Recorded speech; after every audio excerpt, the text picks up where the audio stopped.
मैं हूं आशुतोष और आप देख रहे हैं टेलीकास्ट न्यूज़। आखिरकार झारखंड के सीएम हेमंत सोरेन की गिरफ्तारी हो गई और अब उन्हें एक दिन की न्यायिक हिरासत में भी भेज दिया गया है।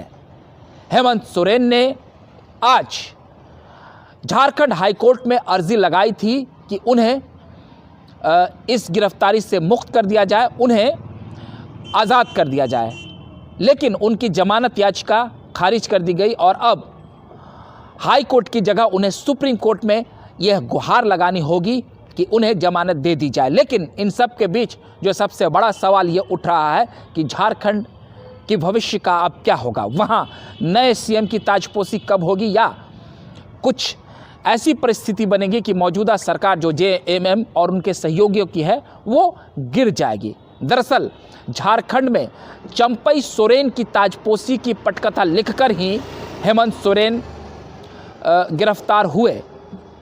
बीते शाम उन्होंने राज्यपाल से मिलकर 48 विधायकों की सहमति पत्र अपनी पार्टी के और अपने सहयोगी दलों की सौंप दी थी, लेकिन वहां पर 41 विधायकों का ही समर्थन चाहिए, लेकिन उन्होंने दावा किया है कि 48 विधायकों का समर्थन पत्र सौंप दिया गया है। बावजूद उसके राज्यपाल ने, झारखंड के राज्यपाल ने अभी जो है चंपई सोरेन को मुख्यमंत्री पद की शपथ लेने के लिए उन्हें आमंत्रण नहीं दिया है। इन सब के बीच अब जो भी विधायक हैं ये जेएमएम के, वो 35 विधायकों को हैदराबाद शिफ्ट किया जा रहा है, क्योंकि उन्हें यह अंदेशा है कि कहीं यहाँ पर हॉर्स ट्रेडिंग ना हो जाए और विधायकों की खरीद फरोख्त ना हो जाए। बीजेपी से जेएमएम को डर है कि बीजेपी उनके विधायकों को कहीं खरीद कर न ले जाए।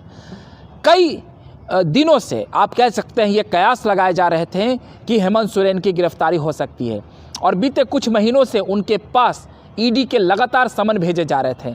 8.5 एकड़ का जो ज़मीन है, सरकारी ज़मीन जिसका विक्रय आप नहीं कर सकते हैं, उसे अपने नाम कराने का आरोप हेमंत सोरेन पर लगा है। हालांकि वो कह रहे हैं कि मैं निर्दोष हूं और मुझे केंद्र के इशारे पर फंसाया जा रहा है।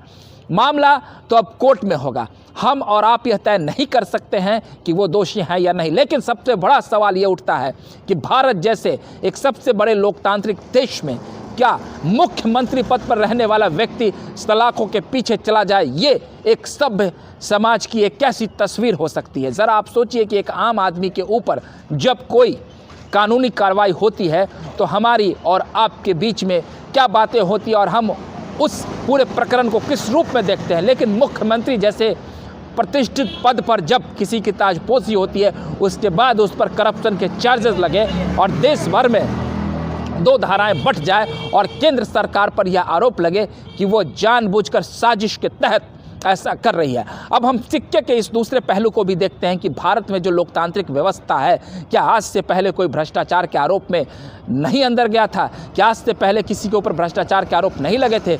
या आज से पहले स्थितियां सामान्य थी? आंकड़े बताते हैं कि कांग्रेस के शासन में जिस तरीके से 2G स्पेक्ट्रम, कोयला घोटाले और कई अनगिनत जो घोटाले हुए जिसको लेकर बीजेपी ने लामबंदी की थी और कांग्रेस सत्ता से बाहर हो गई, उस दौर को आप याद करिए। क्या उस दौर में कई राज्यों के मुख्यमंत्री और कई कांग्रेस के खुद कांग्रेस शासित खुद ऐसे कई राज्य होंगे जहां पर कांग्रेस शासित राज्यों में कई भ्रष्टाचार भी होते रहे होंगे। हम उसका दावा नहीं कर रहे हैं, लेकिन आप अंदाज़ा लगा सकते हैं। तो क्या कांग्रेस पार्टी इस देश को ऐसे ही छोड़ देगी? और कांग्रेस पार्टी इस देश में भ्रष्टाचारियों को छोड़ती चली गई और अब बीजेपी उन पर नकेल कस रही है। ये एक बहुत बड़ा सवाल है। इस ओर एक मंथन करना चाहिए।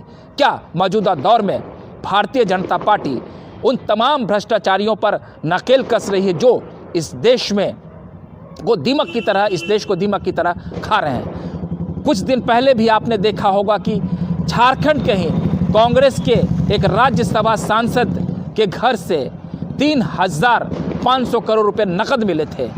ये तमाम परिस्थितियां आप देख रहे हैं जिस प्रकार से इस देश के भीतर राजनीतिक तंत्र जो है आम जनता के पैसों का गबन करती है और एक हनक में रहती है। उन सब के बीच एक राज्य का मुख्यमंत्री जब सलाखों के पीछे जाता है तो सवाल उठने लाजमी है।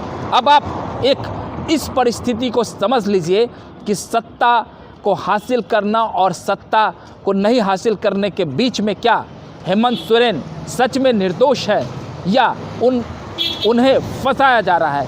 इस बात की तो पुष्टि अदालत में ही होगी, लेकिन 10 से ऊपर समन भेजने के बाद भी हेमंत सोरेन ने ये ज़रूरी नहीं समझा कि वो ईडी के सामने पेश हों। इसका मतलब सवाल तो एक ज़रूर उठता है कि झारखंड के जो मौजूदा मुख्यमंत्री थे, जिन्होंने अब इस्तीफ़ा दे दिया, माफ़ कीजिएगा हम उन्हें अब पूर्व मुख्यमंत्री कहेंगे, हेमंत सोरेन, उनके ऊपर एक बड़ा सवाल तो उठ ही रहा है। लेकिन अब झारखंड का नया भविष्य क्या होगा, वहाँ पर एक नए मुख्यमंत्री की ताजपोशी कब और कैसे होगी, क्योंकि जो सोरेन परिवार के भीतर जो एक विवाद उठ खड़ा हुआ है, उस पर भी अभी विराम नहीं लग सक रहा है। बहरहाल आपको हमारा ये वीडियो अच्छा लगा हो तो कृपया कर उसे प्यार दे दें। हम अगली बार नए वीडियो के साथ हाजिर रहेंगे, तब तक के लिए आप हमें इजाज़त दीजिए। बहुत बहुत धन्यवाद।